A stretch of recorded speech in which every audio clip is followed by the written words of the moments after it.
Hi all, welcome back to my mini vlog. ಇದು Tuesday ಹಾಗೆ Wednesday mini vlog ಆಗಿರುತ್ತೆ. ಬೆಳಗ್ಗೆ ಎದ್ದ ತಕ್ಷಣ ಮಿಷಿನ್ ಆಫ್ ಮಾಡಿಬಿಟ್ಟು ಬಿಸಿನೀರು ಕಾಯಕ್ಕೆ ಇಟ್ಬಿಟ್ಟು ಹಾಗೆ ಮಕ್ಳಿಗೆ ಹಾಲು ಕಾಯಕ್ಕೆ ಇಟ್ಬಿಟ್ಟು ನೈಟೇನೆ ಇವತ್ತು ಬೆಳಗ್ಗೆ ದೋಸೆ ಮಾಡೋಣ ಅಂತೇಳಿ ಬ್ಯಾಟರ್ನ ರೆಡಿ ಮಾಡಿ ಇಟ್ಟಿದ್ದೆ. ಸೊ ಚೆನ್ನಾಗಿ ಬಂದಿತ್ತು. ಹಾಗೆ ನನ್ನ ಮಕ್ಳಿಗೆ ಈ ಥರ ಪುಟಾಣಿ ದೋಸೆಗಳನ್ನ ಮಾಡಿಕೊಟ್ರೆ ತಿನ್ನೋಕ್ಕೆ ಇಷ್ಟಪಟ್ಕೊಂಡು ತಿಂತಾರೆ. ಇನ್ನು ದೊಡ್ಡ ದೋಸೆ ಎಲ್ಲ ಆದರೆ ನಾನೇ ತಿನ್ನಿಸ್ಬೇಕು. ಹಾಗಾಗಿ ನಾನು ಚಿಕ್ಕದಾಗಿ ದೋಸೆ ಲಂಚ್ ಬಾಕ್ಸ್ಗೆ ಹಾಗೆ ಮನೇಲಿ ತಿನ್ನೋಕ್ಕೆ ಎರಡಕ್ಕೂ ಚಿಕ್ಕದಾಗಿ ಈ ಥರ ದೋಸೆ ಮಾಡಿ ಬಾಕ್ಸ್ಗೆ ಹಾಕ್ತಾಯಿದ್ದೆ.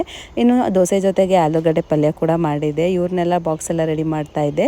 ಹಾಗೆ ನನ್ನ ಮಗ ಕೂಡ ನಾನು ಒಂದು ದೋಸೆ ಹಾಕ್ತೀನಿ ಅಂತೇಳಿ ಅವನು ದೋಸೆ ಹಾಕ್ತಾಯಿದ್ದೆ. ಹಾಗೆ ಮಕ್ಕಳನ್ನೆಲ್ಲ ರೆಡಿ ಮಾಡಿ ಸ್ಕೂಲಿಗೆ ಕಳಿಸಿ ನಾವು ಶಾಪ್ಗೆ ಹೋದ್ವಿ. ಸಂಜೆ ಊರಿಗೆ ಹೋಗೋಣ ಅಂತೇಳಿ ಎಲ್ಲರೂ ಊರಿಗೆ ಹೋದ್ವಿ. ಇನ್ನು ನಮ್ಮ ತಾತ ನನ್ನ ಮಗಳದ್ದು ನೋಡ್ಕೊಂಡು ಮಾತಾಡ್ತಾಳೆ ಹಾಗೆ ಹಿಂಗೆ ಅಂತೆಲ್ಲ ಮಾತಾಡ್ತಾಯಿದ್ರು. ನನ್ನ ಮಗಳು ನಮ್ಮ ಪಪ್ಪಂಗೆ ಮೆಹಂದಿ ಎಲ್ಲ ಹಾಕ್ತಾಯಿದ್ಲು. ಹಾಗೆಯೇ ಬೆಳಗ್ಗೆ ಬರ್ತಾ ಒಂದು ಮನೇಲಿ 2 ಸಾಕಿರೋ ಕೋಳಿ ಇತ್ತು.